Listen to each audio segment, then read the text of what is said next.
Pour ceux qui ne me connaissent pas, je m'appelle Nathan, je suis un des responsables ici à Fireplace. Et donc voilà, je vais vous apporter le message ce matin. Et pour donner contexte, avant de donner contexte, je voulais juste saluer un ami à moi, Régis Perrin, qui donc est un des responsables de l'Union d'Église France pour Christ. Et on se connaît à travers divers échanges quand on se croise dans des réunions du CNEF, le Conseil national des évangéliques de France. Et donc c'est vraiment une joie, tu viens d'église dans l'Est de la France, sans doute assez différente de nous. Et donc il y a aussi cette volonté de pouvoir nous rapprocher les uns les autres, nous connaître les uns les autres au sein du monde évangélique. C'est vraiment une joie, soyez vraiment les bienvenus. Régis et Myriam. Vraiment, c'est très très sympa de venir nous voir. C'est un plaisir de vous avoir avec nous. Donc voilà, je voulais vous saluer particulièrement. Et donc pour contexte, on est dans une série de messages sur le Saint-Esprit. Je comparerai un petit peu cette série de prédications à des recettes. Récemment, avec mon épouse, par pure flemme peut-être, ou peut-être par volonté de manger plus sainement et plus équilibré, on a commencé à utiliser un service où il nous livre nos repas avec une recette qui est déjà là, toute faite. Tous les produits sont dans le panier. Et les recettes sont intéressantes parce que c'est très varié. Il faut vraiment bien travailler les légumes et il faut bien travailler la viande. J'ai l'impression que cette série de prédication me rappelle cette préparation de repas, où tantôt il y a des semaines où, pour vous dire, la première semaine, Georges nous a parlé de façon plus générale de la personne et de l'œuvre du Saint-Esprit, une sorte de grand contexte théologique. C'est comme si on avait fait quoi? On avait lu la recette. Quels sont les ingrédients qui sont dedans? Comment ça marche? Quel type de poêle est-ce qu'il faudra qu'on sorte? Quel type de casserole est-ce qu'il faudra qu'on ait? Et puis ensuite, on a parlé de choses qui concernent vraiment notre vie personnelle, le Saint-Esprit avec nous personnellement. On a parlé de la plénitude du Saint-Esprit avec David. Et puis j'ai parlé de vivre la présence de Dieu au quotidien, dans ma vie quotidienne. Et c'est comme si on préparait les légumes. Et puis on parle on les prépare, on les coupe, etc. On commence à les mettre à frire. Et puis on a embrayé le dimanche suivant sur comment vivre la présence de Dieu, non pas dans ma vie personnelle, mais de la vivre dans l'Église rassemblée.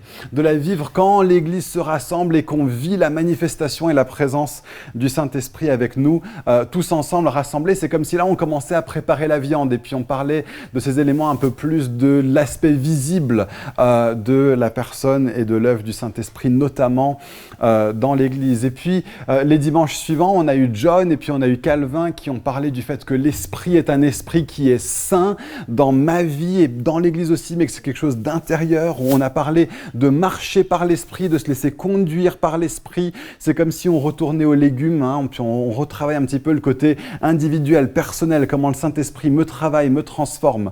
Et ce dimanche, et pour les 2 dimanches qui viendront ensuite, on va recommencer à parler de la viande. On va commencer à la faire frire, on va commencer à la faire dorer, on va la mettre de côté, on va en récupérer le jus, on va en faire une bonne sauce, etc. pour aller avec. Parce qu'on va reparler pendant les 3 prochains dimanches à nouveau de comment le Saint-Esprit se manifeste dans la vie de l'Église rassemblée. On va parler de ce que la Bible appelle les dons spirituels. On va parler aujourd'hui des dons de révélation, j'expliquerai ce que c'est. Et puis le dimanche suivant, on va parler des dons de parler en langue et interprétation de langue. Enfin, pas le dimanche suivant parce on ne fête Pâques, c'est à la Cité, mais le dimanche d'après. Et le dimanche après ça, on va parler miracle, foi, guérison, les dons de puissance. Mais après ça, on va conclure la série en revenant aux légumes, en finalisant le plat de légumes, en parlant du fruit de l'Esprit, ce que le Saint-Esprit travaille en moi pour me transformer. Et donc David, principalement, va nous emmener dans 3 messages sur le fruit de l'Esprit. Ça vous donne une vue d'ensemble de ce que la série a été jusqu'ici, de là où va la série après, de là où on se trouve aujourd'hui. Et donc on va parler des dons de révélation. Et donc je vais lire le même texte que Rebecca a lu ce matin, pour introduire notre temps de culte ensemble. 1 Corinthiens 12, versets 7 à 11. À chacun, la manifestation de l'Esprit est donnée pour le bien de tous. En effet, à l'un est donné par l'Esprit une parole de sagesse, à un autre une parole de connaissance selon le même Esprit, à un autre la foi par le même Esprit, à un autre des dons de guérison par le même Esprit, à un autre la possibilité de faire des miracles, à un autre la prophétie, à un autre le discernement des esprits. à un autre diverses langues, à un autre l'interprétation des langues. Mais toutes ces choses, c'est un seul et même esprit qui les accomplit en les distribuant à chacun en particulier comme il le veut. Et jeudi dernier, on était en réunion de prière et Georges a eu une image. Et je pense que c'est une image pour nous en tant qu'Église. C'était l'image d'un jardinier qui entrait dans le jardin avec beaucoup de travail à faire. Et en entrant dans ce jardin, il a commencé à se mettre à l'œuvre pour travailler son jardin, mais il l'a fait avec ses mains et sans les outils. Et c'était un travail qui était difficile. C'était un travail où il s'est sali, et il l'a fait de façon non nécessaire parce qu'il se trouvait qu'alors qu'il entrait dans le jardin, il avait des outils et qu'il les a ignorés et qu'il ne les a pas utilisés. Et je pense que c'est une image pour nous aussi en tant qu'Église. Nous pouvons tellement souvent passer à côté des outils que Dieu nous donne.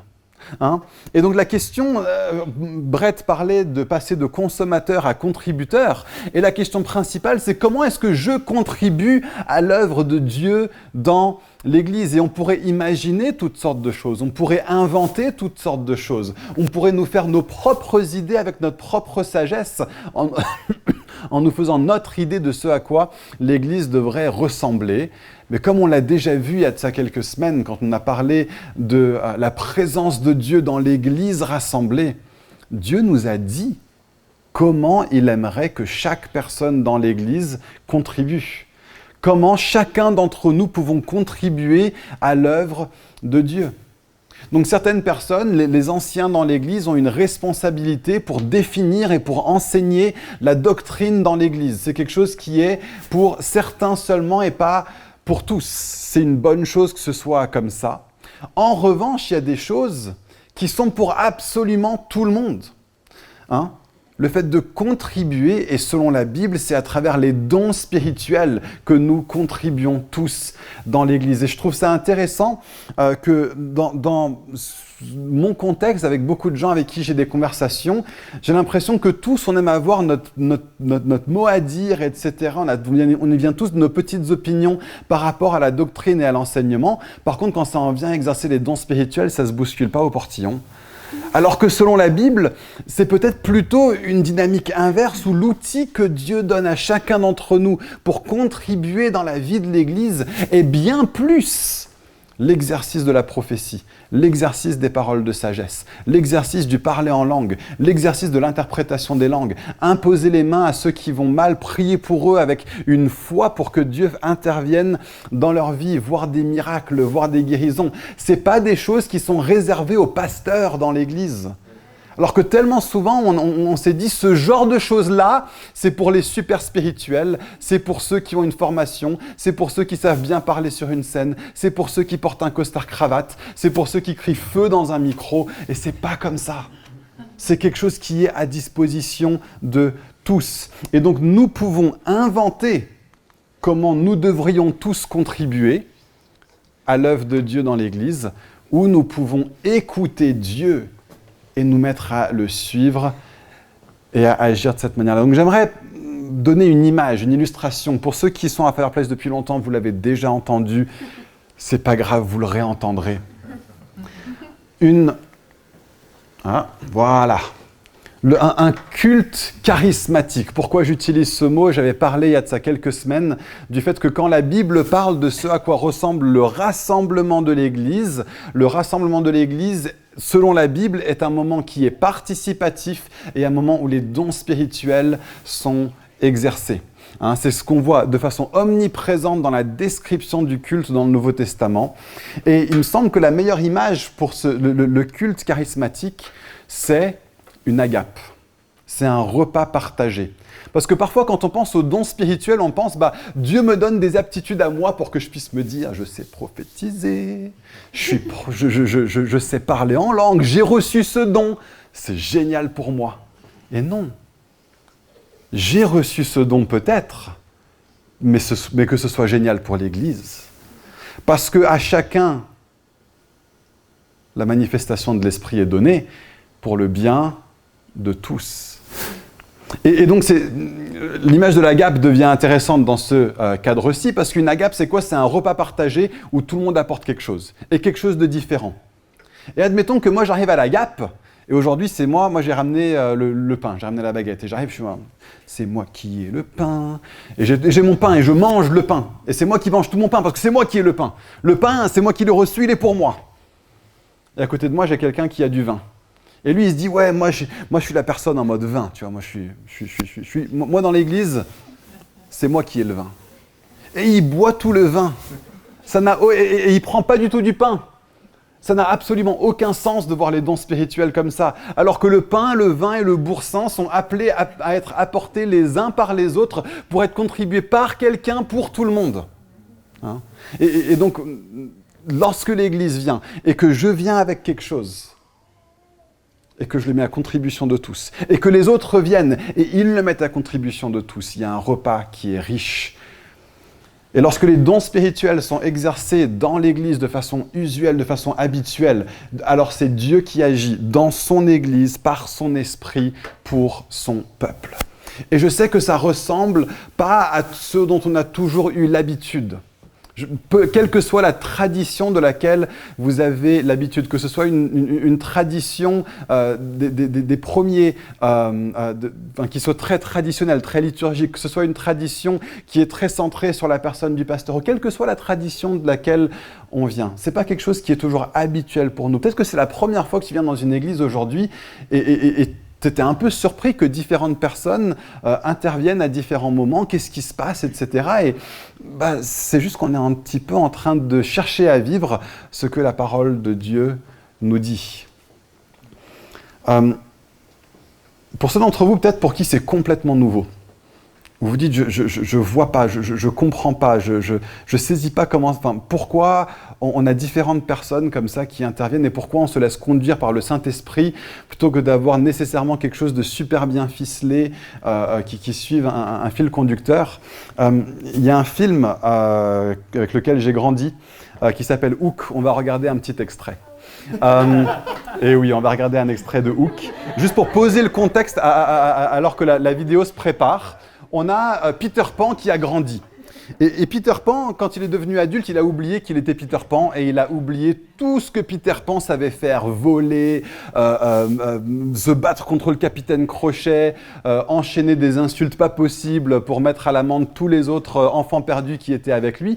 Et on a ce moment dans le film où Peter commence à s'intégrer un tout petit peu à sa nouvelle vie. Il est devenu adulte, mais il est reparti dans le... Comment ça s'appelle déjà ?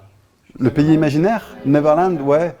Le pays imaginaire, il est retourné au pays imaginaire. Et donc il est dans le pays imaginaire, il est grand, il est adulte, il ne sait plus qu'il est Peter Pan, mais il commence petit à petit à s'en rendre compte. Et il se trouve qu'ils sont autour d'un repas.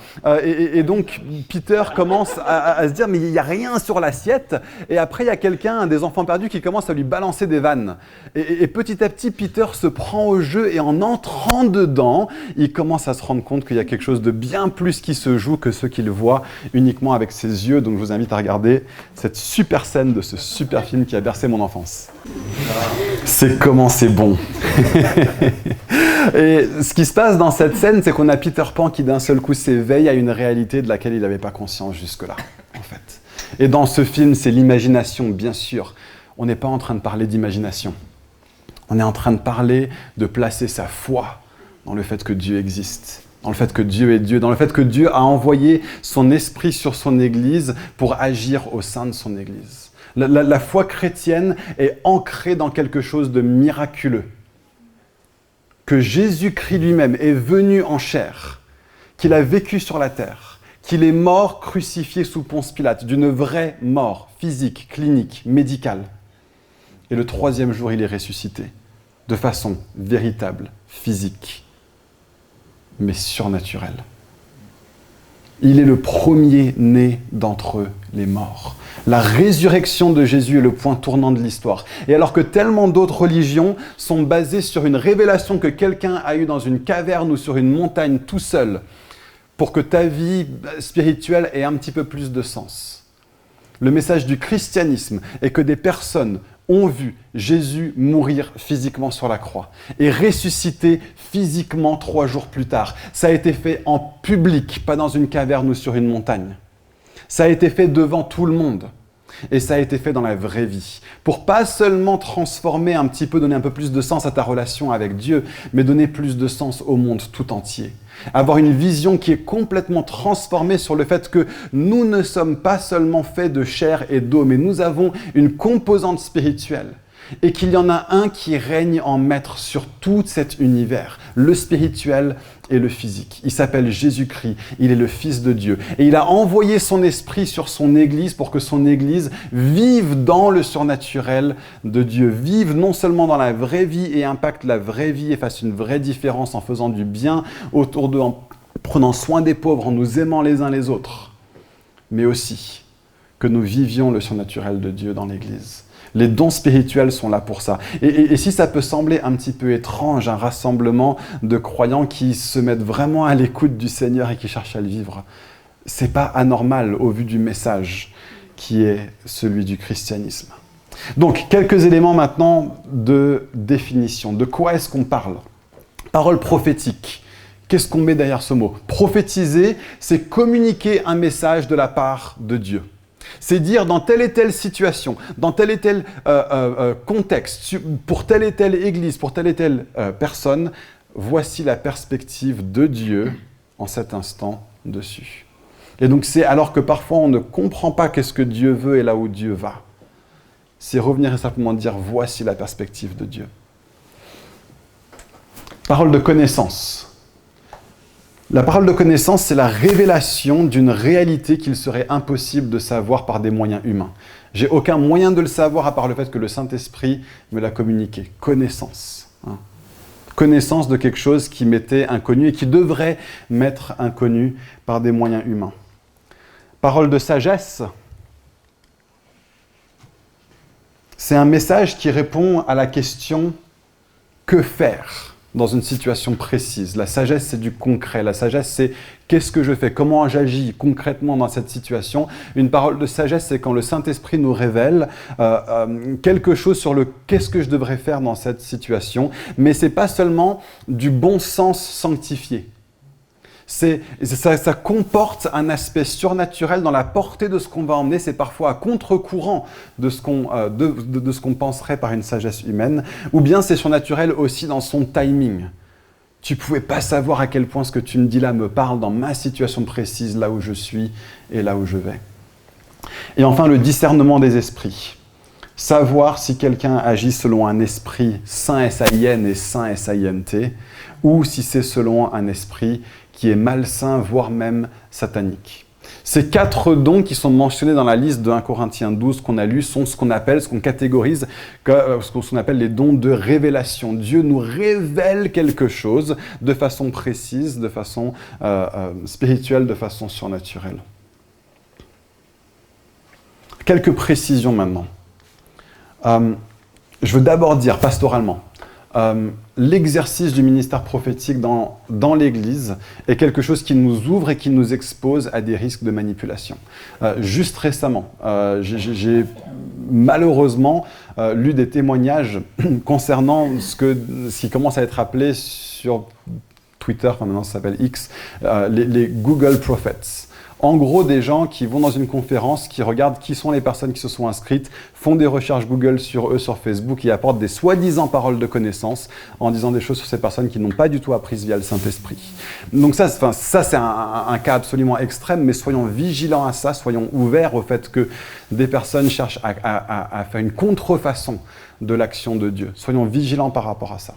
Et en même temps, la manipulation peut s'exercer d'autres manières. Si par exemple, je reçois authentiquement quelque chose de la part de Dieu, je peux venir et chercher à te l'imposer. Or, un don spirituel, c'est exactement ça, c'est un don. Quand est-ce qu'on a fêté l'anniversaire de Ruth hier, et puis admettons que j'étais venu avec quelque chose qu'elle n'aurait absolument pas aimé, et je lui dis « mais c'est ton anniversaire, il faut que tu le prennes !» C'est pas un don, c'est pas un cadeau, c'est un fardeau. Et parfois, la façon dont on apporte les dons spirituels peut être abordée comme un fardeau. C'est une façon d'exercer une emprise et de la manipulation, et le coucher avec un langage spirituel, faisons très attention à ça. Un don spirituel, c'est je pense avoir reçu quelque chose de la part de Dieu, et c'est je te l'offre, c'est à prendre ou à laisser. Tu peux le prendre si tu veux, tu peux ne pas le prendre si tu ne veux pas. C'est toi et tu restes libre là-dedans. Deuxièmement, le risque de manipulation, le risque d'égarement. Le fait qu'on soit tellement focalisé sur les choses d'ordre surnaturel qu'on oublie de rester dans un ancrage au niveau de la vérité de la parole de Dieu. Là, comme j'ai dit, la prophétie, c'est quoi? C'est communiquer un message de la part de Dieu, donner la perspective de Dieu dans une situation. Or, la perspective de Dieu nous a été donnée de façon ultime, de façon parfaite et de façon pleine dans la parole de Dieu, dans la Bible. C'est lui qui nous dirige par sa parole en premier lieu. Faisons très attention à ne pas laisser une soi-disant révélation nous conduire dans un égarement loin de ce que Dieu dit de façon claire, de façon nette, de façon évidente dans la parole, dans la Bible. Et troisièmement, le risque de déresponsabilisation. Lorsqu'on exerce le prophétique dans l'Église, il y a un risque à ce qu'on dise moi je ne vais plus prendre de décision dans ma vie, je vais attendre que quelqu'un prophétise et ce sera ma décision. Non, si quelqu'un t'apporte une parole, tu restes toujours responsable de dire est-ce que je le prends ou est-ce que je ne le prends pas. Même si c'est un des responsables de l'Église, nous restons toujours responsables de nos actes, nous restons toujours responsables de nos choix. Et c'est très important que la façon dont on exerce le ministère prophétique et les dons de révélation soit fait d'une façon qui maintienne toujours les personnes en position de responsabilité. Tu es responsable, tu es un adulte, je suis un adulte, je parle à un adulte. Et que cette posture d'adulte, si nous l'avons tous et que nous l'arborons tous dans l'Église, on minimise de façon énorme les risques de manipulation. Faisons donc bien attention. Et en même temps, le ministère prophétique authentique existe. La Bible en parle, la Bible en montre des manifestations encore et encore. Il est déjà tard, il est déjà 12h03, et j'ai déjà beaucoup parlé de nourriture pendant cette prédication, donc tout le monde a faim. Donc je ne vais pas prendre le temps de raconter énormément de témoignages, mais le ministère prophétique authentique existe où Dieu révèle à des membres dans son peuple sa volonté, où Dieu révèle des situations sur la vie de quelqu'un, il n'y avait aucun moyen de le savoir d'autre manière, mais Dieu agit surnaturellement. Il le fait de façon surnaturelle et en même temps, il ne nous dérobe pas de la réalité du naturel dans lequel nous vivons. Parfois, ça va être, je vais avoir une parole qui sera, je crois, authentiquement une parole de connaissance, et en même temps, ce n'est pas totalement dénué de ce que je vois avec mes yeux. Et donc, trouver la ligne entre dire ça, c'est quelque chose que je sais sur toi. Et en même temps, là-dedans, j'ai l'impression que Dieu veut venir et il veut te dire ceci. Et donc, c'est pas totalement... Enfin, le naturel et le surnaturel ne sont pas des aspects totalement divorcés, mais au contraire, qui sont bien souvent imbriqués, d'où le fait que Jésus lui-même, qui était le Dieu de l'univers, on ne peut plus spirituel, soit venu comme un homme sur la terre. Le naturel et le surnaturel sont mariés dans la vision biblique plutôt que radicalement divorcés. Et la volonté de Dieu n'est pas justement de conduire à un stade dans lequel tous les chrétiens sont tellement surnaturels, tellement spirituels qu'ils n'ont aucun impact dans le monde. Et la vision de Dieu n'est pas tous de nous emmener dans des nuages. La vision de Dieu, c'est que ton règne vienne sur la terre comme au ciel. Et donc, c'est que la réalité de Dieu et la réalité des hommes soient mariées de plus en plus pour que notre réalité terrestre soit transformée par le surnaturel de Dieu. Ne divorçons pas ces choses, ne devenons pas super spirituels, ne devenons pas excessivement spirituels, mais plutôt que ces deux choses, que dans le monde naturel, on puisse vivre le surnaturel de Dieu. Et que le surnaturel de Dieu, on le vive de façon naturelle. On ne prend pas une voix bizarre quand on se met à prophétiser. On ne se met pas dans un mode spécifique quand on se met à prophétiser. Nous pouvons rester humains, nous pouvons rester nous-mêmes, maîtres de nos paroles, maîtres de ce que nous faisons et de ce que nous disons lorsque on exerce les ministères, les dons de révélation. Quelques critères de discernement. Quelqu'un t'apporte une parole prophétique, gloire à Dieu, merci Seigneur. On veut voir les dons manifestés dans l'Église. Quels critères de discernement pour savoir est-ce que c'est juste, est-ce que c'est quelque chose sur lequel je peux potentiellement mettre du poids, est-ce que c'est quelque chose auquel je peux accorder du crédit et avancer avec ces paroles. Première chose, on l'a déjà dit, Si une parole prophétique est authentique, alors une parole prophétique est biblique. Une parole prophétique sera conforme à ce que disent les Écritures. Si quelque chose que quelqu'un apporte est en contradiction avec ce que Dieu nous a déjà dit, le Saint-Esprit ne ment pas et le Saint-Esprit ne se contredit pas. Donc, extrêmement important. Et d'autant plus important, et je pense qu'un des risques dans nos églises charismatiques, c'est que parfois on n'est pas aussi calé au niveau de notre connaissance des Écritures. Mais c'est d'autant plus important qu'on soit calé dans notre connaissance des Écritures que nous voulons entendre le Seigneur et nous voulons nous laisser conduire par le Seigneur au quotidien. Ce serait un risque énorme d'avoir nos voiles tendus extrêmement haut pour dire à tout le vent du Saint-Esprit, dès que tu souffles, je veux être en mouvement. Et qu'en même temps, il n'y ait personne qui soit à la barre. Avoir nos mains fermement sur la barre du bateau, c'est avoir une connaissance profonde de la Bible, de la parole de Dieu. Et en même temps, quelle tristesse d'avoir les mains rudement sur le gouvernail, mais les voiles totalement fermées à ce que Dieu veut faire par son esprit. Ayons les deux. Il faut que ce soit biblique. Deuxièmement, il y a une cohérence. Dieu agit en cohérence avec lui-même. Il agit en cohérence avec là où il va. Et donc, de temps à autre, Dieu peut venir et il peut agir de façon un peu dérangeante, disruptive. On pensait qu'on allait par là et Dieu vient et il dit non, je vais complètement vous réorienter. Mais même là-dedans, il y a une cohérence entre les choses que Dieu nous a dites par le passé et les choses que Dieu nous dit pour l'avenir. Il y a une cohérence avec notre vie et il y a une cohérence avec ce que Dieu a déjà mis dans mon cœur. C'est quelque chose qui est d'autant plus vrai le plus une parole a trait à une vraie décision de vie. Peut-être que quelqu'un est venu vous voir et vous a dit « J'ai vraiment le sentiment que Dieu est en train de vous appeler à une nation précise. » Peut-être même que c'est quelque part dans le coin de l'Amérique centrale. J'ai l'impression de recevoir ça. Je te le soumets, c'est à toi d'en évaluer. Et si c'est quelque chose auquel tu n'as jamais pensé avant dans ta vie, je pense que tu peux te dire « Bon, je le prends, je le mets dans ma poche. » Si jamais ça ressort, que ça revient 2, 3, 4 fois, ou sinon, grâce à cette parole, Dieu commence à nourrir en moi une vision, une passion, un désir pour ça, alors oui, il peut y avoir une cohérence. Peut-être que c'est la première graine qui ensuite va germer. Ou peut-être que c'est, et bien plus souvent c'est ça, c'est Dieu qui vient arroser une graine qui est déjà là, qui vient confirmer quelque chose qui était déjà dans ton cœur. Donc cherchez une cohérence, cherchez une confirmation avec ce que vous ressentez. Une cohérence, une confirmation avec ce que d'autres disent et font dans l'Église est profondément important. Dernière chose, 1 Corinthiens 14, verset 3 est très très clair sur à quoi ressemble la parole prophétique, à quoi ressemble la prophétie. 1 Corinthiens 14, verset 3, celui qui prophétise encourage, réconforte et édifie. Si quelqu'un t'a apporté une parole soi-disant prophétique et qu'elle ne t'a pas encouragé, édifié, consolé, tu peux très facilement dire « Bon, je l'ai fait passer au crible d'1 Corinthiens 13 et c'est pas passé. C'est pas juste.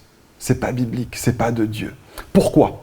Parce que quand on lit l'Ancien Testament, on voit des prophètes qui prophétisent d'une façon qui semble absolument pas être encourageante ou réconfortante. Absolument pas. Mais ce que j'ai dit au début, c'est que celui qui prophétise nous donne la perspective de Dieu sur une situation. Dans l'Ancienne Alliance, les prophètes étaient ceux qui gardaient le peuple de Dieu dans l'alliance de Dieu qui était une alliance de loi. Dieu qui avait dit, voilà les critères très précis. Si vous suivez ces critères, si vous êtes fidèles à moi, alors je vous bénirai. Si vous ne suivez pas ces critères, que vous y désobéissez, alors moi aussi je m'opposerai à vous. Voilà les termes de la loi de l'Ancien Testament. Et le Nouveau Testament, grâce à l'œuvre de Jésus, est venu. Et il a accompli la loi. Il a accompli la volonté de Dieu. Et maintenant, l'alliance dans le Nouveau Testament n'est plus une alliance conditionnelle. Fais ceci et je ferai cela. Fais cela et je ferai ceci. Mais plutôt un testament. Un testament ne va pas dépendre que mes enfants se comportent bien pour qu'ils en bénéficient. Un testament ne dépend que d'une seule chose, c'est que je meurs. Et celui dont le nom est marqué sur le testament reçoit. Jésus-Christ est mort pour que nous puissions bénéficier de tout ce qui était marqué sur ce testament, de cette alliance, de la promesse de Dieu pour nous. Et donc, en tant qu'enfants de Dieu, enfants adoptés, nous devenons plus en plus conformes à lui. Bien sûr que l'obéissance est importante. Mais la perspective de Dieu sur nous passe à travers le filtre de la croix dans lequel Jésus-Christ a pris tout notre péché sur lui. Et sur lequel la condamnation a été prise sur lui pour que nous ne soyons pas condamnés. Et donc le regard de Dieu sur toi aujourd'hui, si tu es en Christ, sera peut-être un regard pour te dire il y a des choses dans lesquelles je veux que tu grandisses, des choses dans lesquelles je veux que tu avances, des choses dans lesquelles je veux que tu t'améliores. Mais c'est toujours depuis une perspective de la grâce parfaite de Dieu sur toi, de la non-condamnation qui existe sur ta vie. Quand Dieu te regarde, peuple de Dieu, entendez ça, quand Dieu te regarde, il n'a pas le sourcil froncé. Quand Dieu te regarde, il te voit à travers Christ. Tu es vêtu de Christ et il te regarde comme il regarde Jésus. Est-ce que Dieu a du déplaisir? Est-ce que le Père a du déplaisir quand il regarde le Fils? Non, il n'a que du plaisir. Quand il te regarde, voilà comment il te considère. Amen. Ça, c'est une profondément bonne nouvelle. Donc, qu'est-ce qui se passe très concret? J'ai l'impression de recevoir quelque chose par rapport à quelqu'un. Allez, je vais trouver un nom imaginaire qui n'est pas présent. J'ai que des noms de personnes dans l'église qui me viennent parce que vous êtes tous devant moi. Il n'y a pas de Julien dans l'église. Il n'y a pas de Julien présent ici. Ok, on va imaginer un certain Julien. Si, bon, désolé. Jules alors. Il n'y a pas de Xavier? Non, ok, on va prendre Xavier, ça va être Xavier l'exemple alors. Xavier. Admettons qu'il y a un Xavier dans l'église et c'est comme si j'ai vraiment l'impression que le Seigneur me parle par rapport à lui et par rapport potentiellement à une sorte d'habitude avec le mensonge dans sa vie. Comment est-ce que j'apporte ça d'une façon qui est encourageante, édifiante et réconfortante? Pas facile, hein? Peut-être que. Une façon de le faire. Et on garde tout ce que j'ai dit précédemment. Je l'apporte avec la paume de la main. Je l'apporte comme si... je n'ai pas pleinement raison. C'est pas sûr que ce soit authentiquement de Dieu. Peut-être que je me trompe. C'est un cadeau, pas un fardeau. Peut-être que je pourrais dire, Xavier, je suis en train de prier pour toi et j'ai l'impression que Dieu veut vraiment t'appeler dans cette prochaine saison à grandir de plus en plus dans le fait d'être quelqu'un de radicalement véridique, de radicalement vrai. Peut-être qu'en l'apportant comme ça, si le Saint-Esprit veut donner une conviction à Xavier, il le fera. Mais la conviction de péché qui vient du Saint-Esprit est toujours accompagnée d'espérance, alors que l'accusation qui vient de l'ennemi est toujours remplie de désespoir.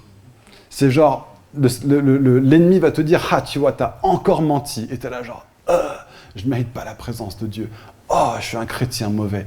Oh, je suis un chrétien défaillant. » Alors que le Saint-Esprit va te dire, tu as un truc avec le mensonge et je veux que tu grandisses. Là, c'est genre, waouh, merci Seigneur parce que tu me reprends là-dessus. Mais pas seulement tu me reprends, je sais que tu me donnes la puissance et la force pour grandir et pour m'en sortir. Et tu me le dis pour mon bien, pas parce que tu veux me condamner. Donc le crypte de 1 Corinthiens 14:3 est vachement important. Quelques autres choses, sur comment l'exercer dans l'Église. Première chose, vivre au diapason de Dieu. Comme Rebecca l'avait dit plus tôt, parfois, il y a des choses que vous recevez dans la semaine. Apportez-le le dimanche. C'est pas seulement quand on se réunit le dimanche qu'on veut le faire. Et de temps à autre, j'ai des personnes qui m'envoient des messages en semaine qui me disent « Nathan, j'ai reçu telle et telle chose. » Génial. Et c'est quelque chose qui est arrivé cette semaine. Et donc du coup, parce que je voulais le modeler, je voulais demander à Brett, would you come and share? Donc Brett m'a envoyé un message cette semaine en disant « Je pense que j'ai reçu telle et telle chose. » Et je lui ai dit « J'aimerais bien qu'on puisse le modeler dimanche. » Il l'a reçu cette semaine, pas ce dimanche, pas ce matin. Et j'aimerais bien qu'il puisse le partager comme un exemple pour nous. Pas besoin que ce soit reçu le dimanche pour que ça ait du sens. So about 3-4 weeks ago, when I was thinking about coming, I was just thinking I'm going to be visiting Fireplace. Il y a 3-4 semaines, je réfléchissais au fait que j'allais rendre visite à Fireplace. And out of the blue, I was reminded of a talk I did for a youth group about 15 years ago. Et j'ai eu le souvenir d'une prédication que j'ai faite il y a 15 ans pour un groupe de jeunes. And I thought, oh, maybe, you know, I forgot about it. And then about 2 weeks ago, it came into my mind again. Et puis je l'ai oublié et puis ça m'est revenu ensuite. And in a moment, I'll tell you what it is. Dans un instant, je vous dirai ce que c'est. But this week, as I was messaging Nathan about today, Mais cette semaine, alors que j'étais en communication avec Nathan par rapport à ce matin, he emailed me the questions that I was going for the interview. Et il m'a envoyé un email par rapport aux questions pour l'interview. And I remember sitting at my desk thinking, God, was that you speaking to me or not? J'étais assis à mon bureau, je dis, mais Seigneur, c'est toi qui me parlais par rapport à ça ou pas? And I messaged Nathan and I said, I wonder if God's given me something to share. Et je lui ai envoyé un message en disant, je me demande si Dieu m'a pas donné quelque chose à partager. If it doesn't fit in, that's fine, but I don't know, maybe it's from God. Si ça colle pas, c'est pas grave, mais peut-être que c'est de Dius. Because I think God whispers to us and speaks to us way more than we ever realize. Parce que je pense que Dieu murmure, chuchote, nous parle bien plus qu'on s'en rend compte. And I'm trying to get better at thinking, maybe that's you, God, not just me. Et j'essaie de m'améliorer dans le fait de me dire, peut-être que c'est toi, Seigneur, et pas moi. This was a talk from 15 years ago. C'était une prédication d'il y a 15 ans. And it was about how we so often live our lives focused on ourselves. Et ça parlait du fait que tellement souvent on vit nos vies focalisées sur moi. And God gave me this little thinking about the cross. He gave me this way of thinking that I think will help you and I need to hear again. Et c'est comme si Dieu me parlait à nouveau sur une illustration par rapport à la vie, par rapport à la croix de Jésus. Et peut-être que ça vous sera utile. And it's particularly pertinent with the Easter weekend coming up. Et c'est pertinent notamment avec le week-end de Pâques qui s'en vient. So rather than starting with me and myself, Plutôt que de commencer avec moi et moi-même, we start with who He is. on commence avec qui il est. That's why we start and we worship and we focus on Him C'est pour when ça we gather. qu'on commence et qu'on contemple qui Dieu est dans la louange alors qu'on se rassemble. When you wake up tomorrow morning, when I wake up tomorrow morning, it's a good place to start with who He is, not with who I am. Quand je me réveille demain matin, commencer avec qui il est et pas qui je suis. So that's the top of the cross. C'est le haut de la croix. Then it's what He's done. Et puis c'est ce que lui a fait. Can you picture the cross? Who He Il is, faut imaginer la croix, qui il est, what He's done. ce qu'il a fait. And He died for us. Il est mort pour nous. He purchased us with His blood. Il nous a rachetés par son sang. Where we were supposed to die, He died for us. Là où nous étions supposés mourir, il est mort pour nous. And after we've thought about who He is and what He's done, then we come to thinking about, in light of that, who am I? Et alors qu'on a pensé à qui il est et ce qu'il a fait, on peut penser à moi qui je suis. So who He is, what He's done, who am I in light of that? Qui il est, qui je suis. Enfin, qui il est, ce qu'il a fait et qui je suis à la lumière de ça. I'm a son, I'm a daughter. Je suis un fils, une fille, I'm loved, I'm accepted. adopté, accepté, aimé. Not because of me, but because of who He is and what He's done. Pas à cause de moi, mais à cause de lui et de ce qu'il a fait. And then the final part of is what's to come. Et la dernière, c'est donc qu'est-ce qui est à venir, qu'est-ce qui est devant moi. And I think if we get that into our thinking, who He is, what He's done, who I am, what's to come. Et donc je pense que si on est focalisé sur qui il est, ce qu'il a fait, qui je suis, ce qui est devant moi, It gets our world the right way up. ça réoriente notre monde dans le bon sens. If we start with ourselves, we'll have a small God. Si je commence avec moi, j'aurai un petit Dieu. Let's lift our eyes to Him and remember what He's done. We were singing earlier about He's my defender. On He chantait fights tout à l'heure, for me. il est mon défenseur, il combat pour moi. That's who we serve today. Voilà celui que nous servons So I aujourd'hui. encourage you, if you hear the whispers, Donc je vous encourage, si vous entendez les murmures, les chuchotements de Dieu, maybe share it with someone and say, I don't know if this is God, but it might be. peut-être partagez-le avec quelqu'un, disant, je ne sais pas si c'est de Dieu, mais peut-être bien que ça l'est. I didn't know if it would fit in this morning, trusting it will, but I want to step out more and more as I hear His whispers. Je ne savais pas si ça collait ce matin, mais j'ai eu confiance que ça collait et je veux m'avancer de plus en plus pour suivre ces murmures. Merci Brett. Que si ce que Brett vous a partagé, nous a partagé, vous parle en tant que tel, allez le voir à la fin et peut-être dites-lui, encouragez-le. Dites-lui, ça m'a vraiment parlé. Mais n'en restez pas que avec ça. Donc vivons au diapason de Dieu. Je vais en revenir au fait et j'essaie d'être très très bref sur mes derniers points. Mais donc, sur qu'est-ce qu'on fait une fois qu'on a reçu une parole prophétique. Mais comment on le fait? On reste au diapason de Dieu. Peut-être que Dieu me parle pendant la semaine. Si c'est le cas, c'est peut-être pour l'Église, venons avec le dimanche. Soyons un peuple qui est prophétique. Deuxième chose, veillons au timing. Je pense que c'est vraiment important dans comment on le vit dans l'Église.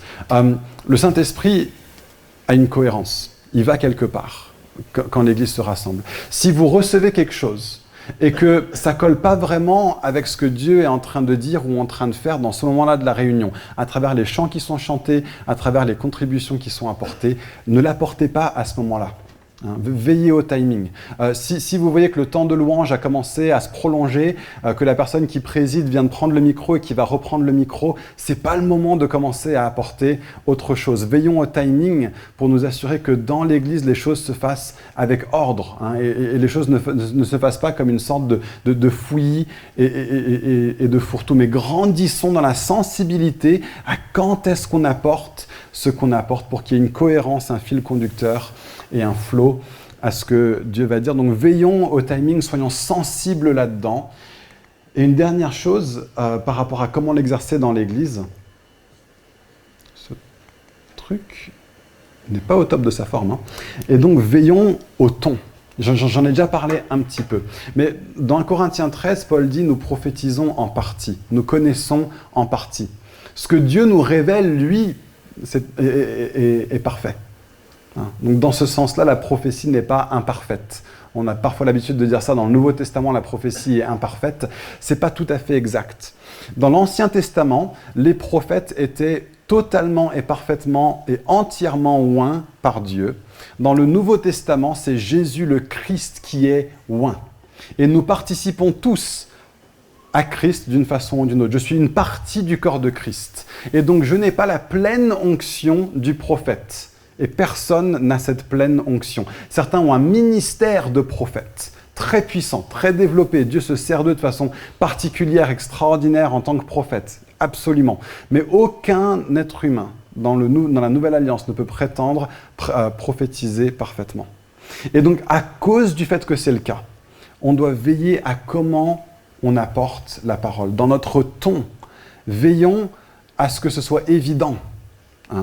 Que oui, on pense avoir entendu quelque chose de la part de Dieu, mais la façon dont on l'apporte, on n'est pas en train de venir et d'imposer quelque chose aux gens, mais en train d'apporter quelque chose, que selon ce que ça parle aux uns et aux autres, ce soit reçu ou pas. Donc veillons au ton dans la façon dont on l'apporte.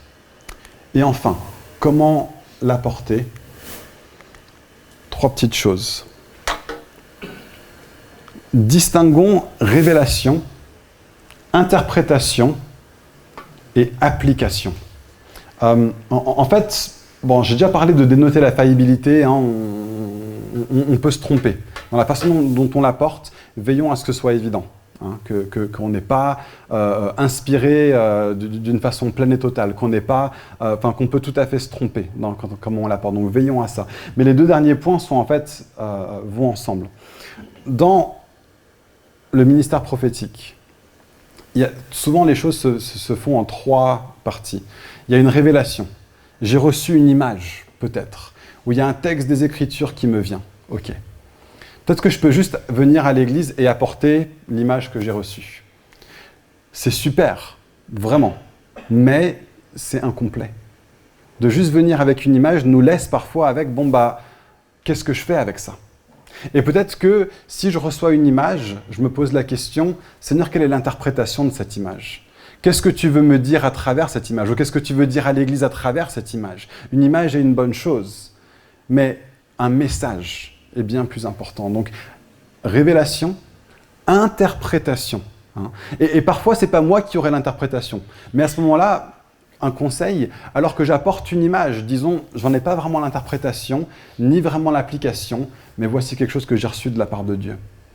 Et peut-être qu'à ce moment-là, quelqu'un d'autre dira, je crois que j'ai potentiellement l'interprétation de ce que Dieu voulait dire à travers cette image. Et ça permet à ce qu'en tant que corps, on contribue les uns et les autres et qu'on soit vraiment, qu'on fonctionne comme un corps. Mais révélation, interprétation et application. Pas seulement voici ce que j'ai reçu et voici ce que je pense que ça veut dire, mais voilà ce que je pense que Dieu demande de nous en conséquence. Donc si vous regardez ce que Brett vient de nous partager, l'image, c'est l'image de la croix. L'interprétation, c'est le sens de ce que toutes ces différentes parties de la croix veulent dire. Et l'application, dans ta vie quotidienne, focalise-toi sur ceci. Dans ta vie quotidienne, fais cela. Et là, on a vraiment reçu quelque chose de la part de Dieu et on peut faire quelque chose avec. Et on peut avancer avec. Et le prophétique revêt un sens, revêt du concret. Donc, grandissons dans le fait d'avoir révélation, interprétation et application. Parce que quand Dieu nous parle, ça conduit toujours à une réponse. Ne laissons pas juste Dieu nous parler et que ça reste lettre morte. C'est difficile pour les uns et les autres de savoir que faire avec une parole quand il n'y a pas ensuite interprétation et application. Donc veillons à ce que tous ces aspects du prophétique soient vécus et conduisons à une réponse. Parfois, la réponse est toute simple.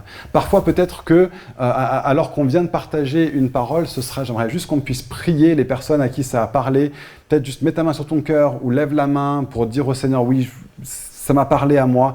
Je prie, ok, puis on passe à la suite de la réunion. Peut-être que ce sera un autre type d'application, un autre type de réponse. Peut-être que ce sera la façon de répondre à ça. Ce sera que quand tu rentres chez toi, fais une liste de toutes les choses où Dieu te parle par rapport à tel et tel sujet. Enfin, peu importe quelle a été la parole qui a été apportée. Mais conduisons les gens, conduisons l'Église à une réponse. Pas simplement entendre de la part de Dieu et que ça reste lettre morte, mais que nous soyons des hommes et des femmes qui mettons en pratique la parole de Dieu.